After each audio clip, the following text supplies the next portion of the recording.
Hello, everybody. So this is a question that we will be going over. It says two numbers are shown on the number line.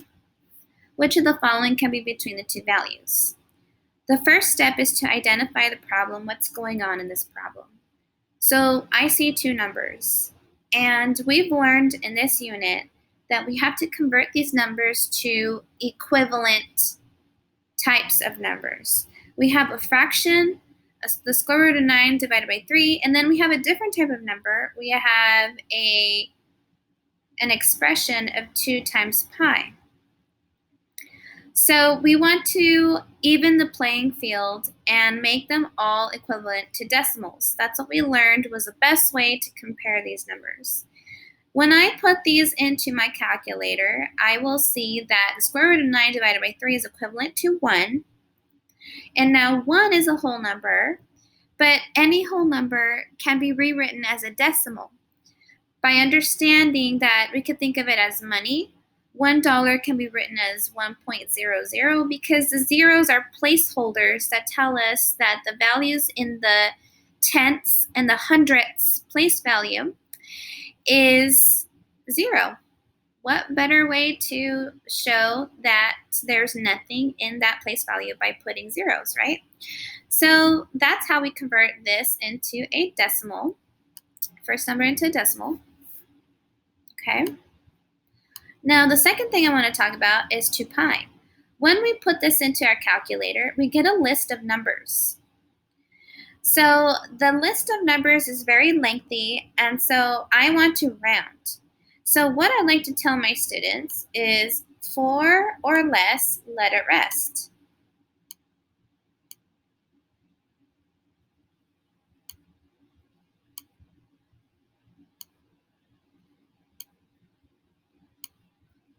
If it's 4 or less, you let it rest. That means that whatever you're rounding up to or down to, you will be obviously leaving it alone if it's 4 or less. Okay, so 3 is 4 or less. So we let this rest. What does that mean? I had to first choose what place value I wanted to round to. I wanted to stop at the hundredths place value. So will my 8 change or will it rest? Well, according to my thousandths place value, I can now see that it was 4 or less, so I let my number rest. I rounded it to just 6.28, okay? Now, pi is also another situation. Pi is another situation where we have a long list of numbers. So 3.14 was rounded because, again, the thousandths place value was 4 or less. So then I let it rest to 3.14. Now, the square root of 9 is equivalent to 3. And again, when it's a whole number, I can always rewrite it as a decimal as 0.00. See, I'm changing everything to a decimal out of the hundredths place value. See, everything's stopping the hundredths place value. There's something interesting about this fraction right here, okay? It's pi divided by 9. And when I did this, I got 0.349.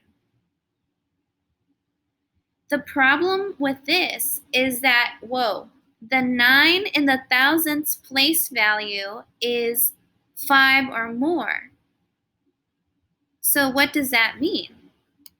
If it's 5 or more, you add 1 more.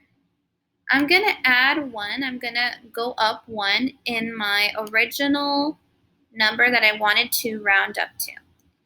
So this number, the 4 right here, is being rounded up by 1 because 3.49 can be rounded to 3.35. Okay? So 0.349 can be rounded to 0.35 because 9 can be seen as a grouping of 10, closer to 10. So we add that 1 to the 5, to the 4 to get 5. Okay, so we rounded up. And now it's rounded to the hundredths place value, which I wanted to do. Okay, the next one is pi squared divided by 9. When I put this in my calculator, I get 1.096. This one's another tricky one because look, this number out here is 5 or more. So since it's 5 or more, I have to add one more. So when I add 1 to the 9, it becomes 10. 0.09 plus one more. What does that give me? If I add, I'll get a 0 right here, carry the 1, and I get just 1. See? When I added one more, I then converted it to 1.10. Then you can start getting a lot quicker at this by understanding that 1.09 is closer to 1.10, right? And how did that happen? Because 6 was 5 or more, I added one more, and I get 1.10. So now it's easier to compare these numbers and see which of the following can be between the two values, right? So the following can be between the two values according to comparing my decimals to the hundredths place value. So I have a number of 1 and I have a number of 6.28. Okay?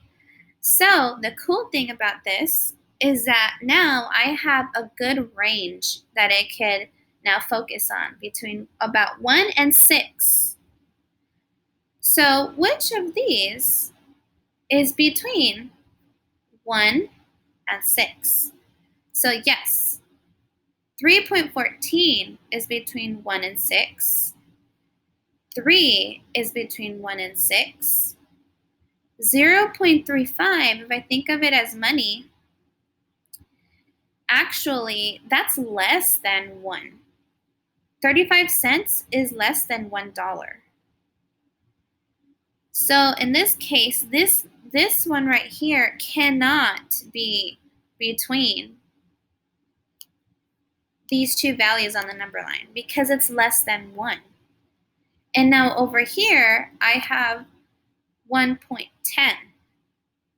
And now because of that, I can now see that it is a slightly larger number than 1. I can see it as $1.10. $1.10 is a lot more than $1. Okay, so it's still between this range. So we could have chosen this as our answer, this as our answer, or this as our answer. This is the only value that was not between the two values on the number line.